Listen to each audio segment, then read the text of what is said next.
Welcome to Flicker Hill Homestead. This will be our mid-July 2022 garden update. I'm Erica, and Jason, or Jace, my husband, and I live up here in north central Massachusetts, zone 5B, about 150 plus or minus day season between frosts. I'm really excited to go through the garden tour today. The tomatoes are starting to look amazing, and Jace has been stacking on a few of them. I'm sure we're gonna pick some for dinner tonight. And so lots going on up here on the hill. I'm gonna start with the hoop house this time, but you guys can see all these tomatoes in our super long Birdies bed. So in here, I still have not planted half of our hoop house. Over half, really. I mean, we only have the 4x8 over there. So I am way behind. I did have cucumbers that were going to go in here, but the chipmunks have been eating everything that's been in here, so I didn't plant that. So I think I'm going to actually keep this for a fall bed, and I'll probably do spinach and carrots and lettuces and kale and things like that here for the fall. I also have our lower and lean tomatoes. There's 4 different types in here in the hoop house. And these are growing really well.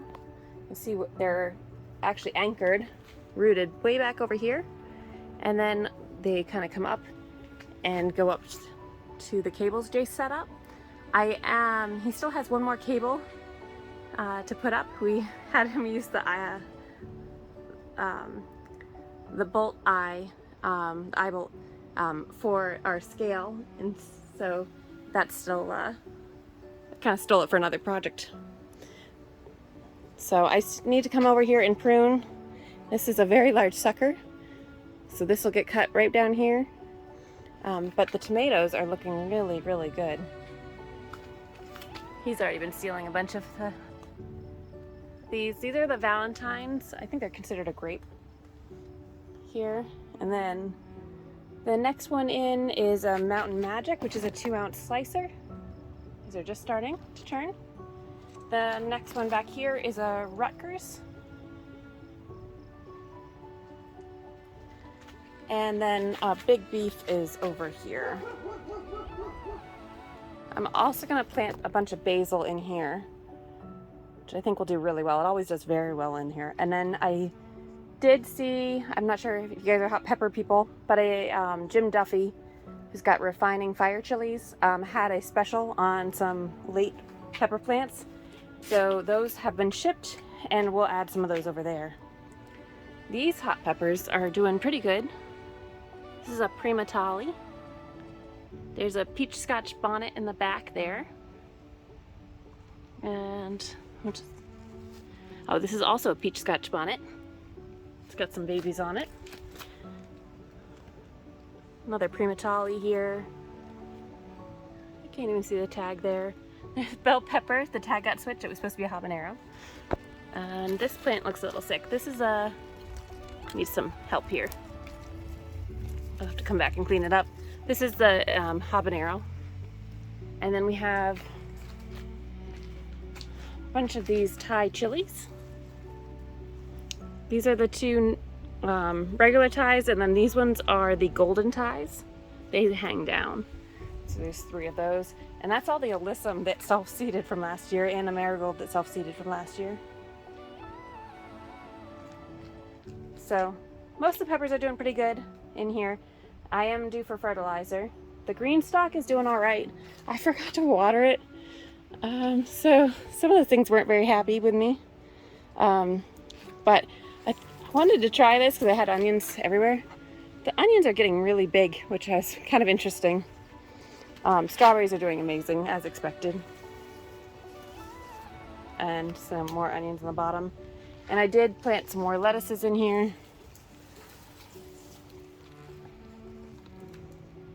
Here you go. So those will start coming. I'm going to probably keep these mostly facing the north end. The sage I think I killed, and the rosemary I might have killed because of lack of water, so we'll see. The rosemary was easy though. I'll just cut it and dry it. Same with the sage if it doesn't come back. I still have 2 trays of snapdragons to plant out, and they're gonna probably be pretty stunted at this point if I get any flowers. So we'll see how those go. That's still on the list. And then over here, we've got the lettuce starts. They got a little hot and crispy yesterday, but they rejuvenated pretty good last night. And I've got all this basil to plant out, and then amaranth here and here, and giant marigolds and small marigolds. So, and then a few extra zinnias left. So lots going on in the hoop house.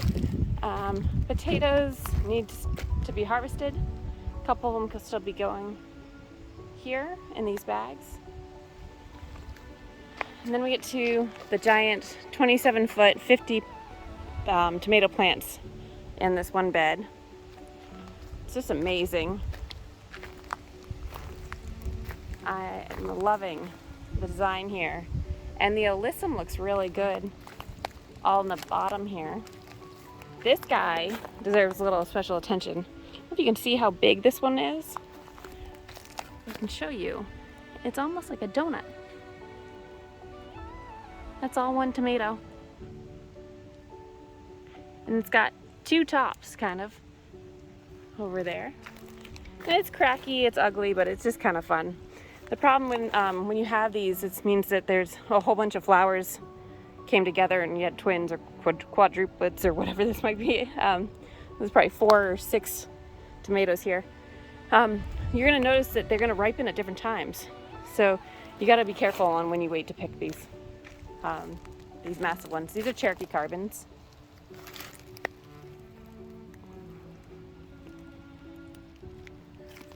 And Cherokees are a little bit harder to tell when they're ripe because of the color. So I always just do a quick little pressure test and see how they look. I think we're gonna have plenty of tomatoes. Most of these are Rutgers. Then you get to another Cherokee carbon. I'm very happy with how this bed has turned out. Here's the first one that's going to be fully ripe, probably over here.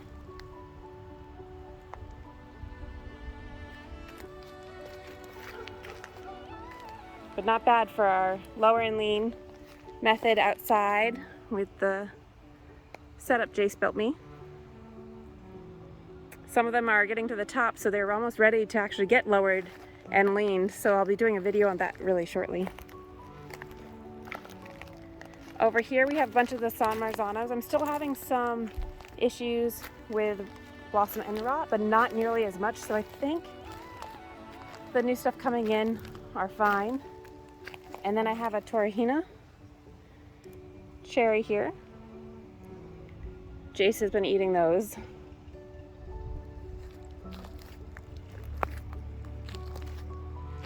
More Marzanos. They're an indeterminate paste, which is why I'm doing the pruning the way I'm doing my other ones. You can see some of these dropped.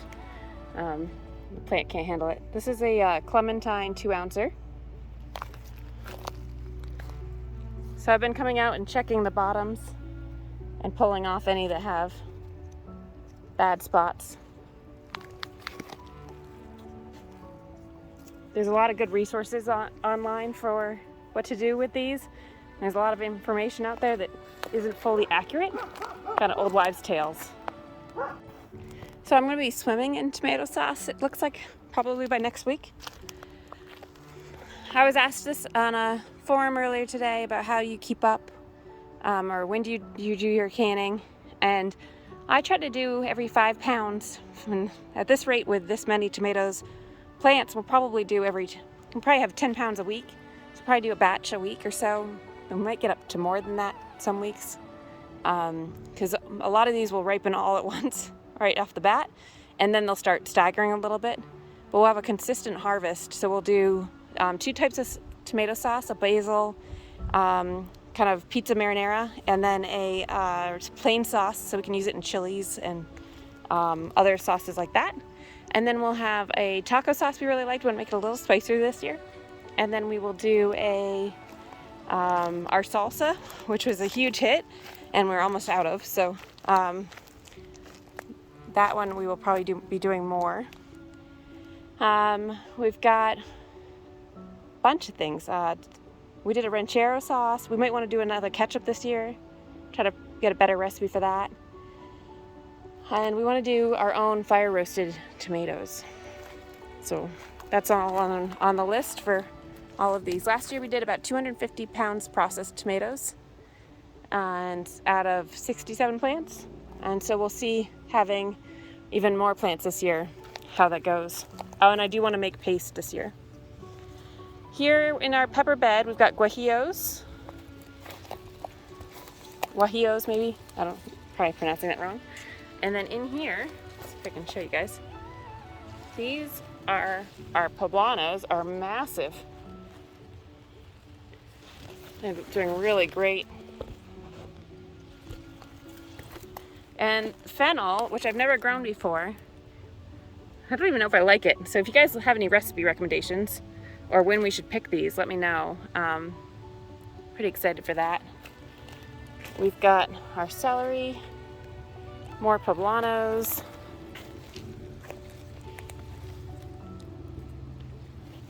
poblanos and poblanos. They're one of our favorite peppers if you can't tell. And we got basil, carrots, celery, more poblanos. I think chili rellenos will be on our list. And these are all the guajillos over on this end. So I have 4 beds of potatoes going, which sounds insane. This one, we need to put straw on all 4. I feel like every week I keep on saying, haven't done the straw yet. This one we planted, like last week? And look, I already have a little baby. And then we have 2 types of sweet potatoes. It's the first time I'm growing sweet potatoes, and they're doing really great. I'm really happy with them so far. They had some bug issues, so I did put some DE. There's no flowers in these beds. And this one, I put in some late sweet potato slips that I still had sitting around, and some more Yukon Golds and mixed potatoes in this bed as well. Over here, this is a bunch of sweet peppers, and there's a few cayennes at the end. And I put some snapdragon, some carrots, some baby lettuce I've been transplanting in. But these are the orange and red picnics, the escamillos. And I did prune these, finally. See all these peppers here. Since some of these were a lot smaller plants than I would have normally wanted. And I also have some radishes, I'm pretty sure that's what these are, planted along the side here. It's like a 42-day for a radish. Over here we still have some carrots left. The onions I'm really happy with. We've been eating them. They're bulbing really nicely. I've got a rogue poblano, some more celery and parsley, pepperoncinis. Here, there's a whole bunch of pepperoncinis. I have enough to start pickling actually. And I planted some more dill, though the bunnies keep eating it in this bed. Let's see the onions. These are the serranos here, and that one's a jalapeno.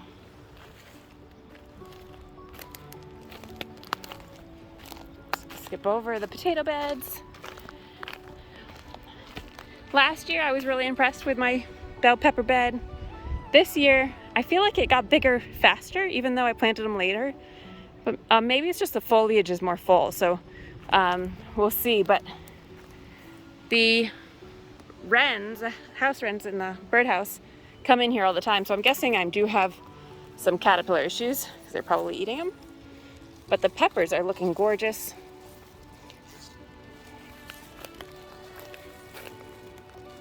Here. We have picked maybe half a dozen so far. Oh, here's a big one. Try to make it so you can see this. The sun is very bright.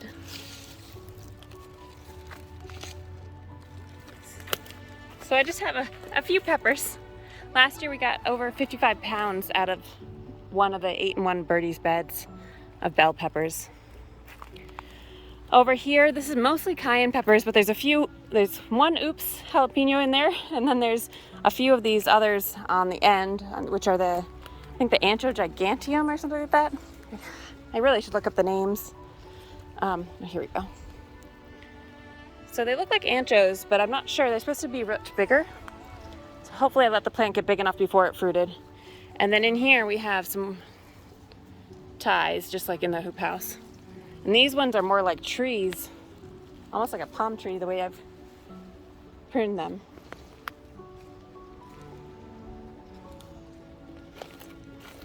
The cayennes, I do need to start staking them. I had to stake them last year too. And this is the jalapeno that got snuck in there. The cayenne plants are averaging somewhere around, I think it's like, I counted the other day, I think they're like 7 on average plants, 7 peppers, full-size peppers per plant already. Here's a bell that snuck in here that I had mislabeled. So I have a bell and a jalapeno in the middle here. Over here, Jace was helping me. He set up some hoops. He had to make them a little taller because the broccoli and the Brussels sprouts will get a lot taller. This is a Birdies 6-in-1, and I've overcrowded this bed, I know it. So, but I put beets in the middle and some, I think those are radishes on the end there, some more beets here. And we did spray some BT last night because we're having horrible caterpillar issues. You can kind of see what, they kind of get deflated and gross. So, goal is to get this covered pretty quick here, but we'll probably spray again tonight before we actually cover it with some ag cloth. We still haven't figured out a spot for this guy, the extra corners. But you're gonna notice really quickly, all the peas are gone. So I took those down, I guess yesterday. It was yesterday, Saturday, can't remember now. So this is looking much cleaner at this point, but those tomatoes will take over and continue to take over very quickly. And the onions will start to straighten up as well. But this is kind of the fun tomato wall now. And we have, and I apologize because I'm kind of looking at the sun with you guys. We have a Valentine there, Sunrise Bumblebee, another Valentine, a Clementine, which is like a 2-ouncer, but this one's really small. It's kind of dwarfed, so we'll see how he does. That was an extra late one that I hadn't put in yet. This is the Hillbilly Tom and the mushroom basket.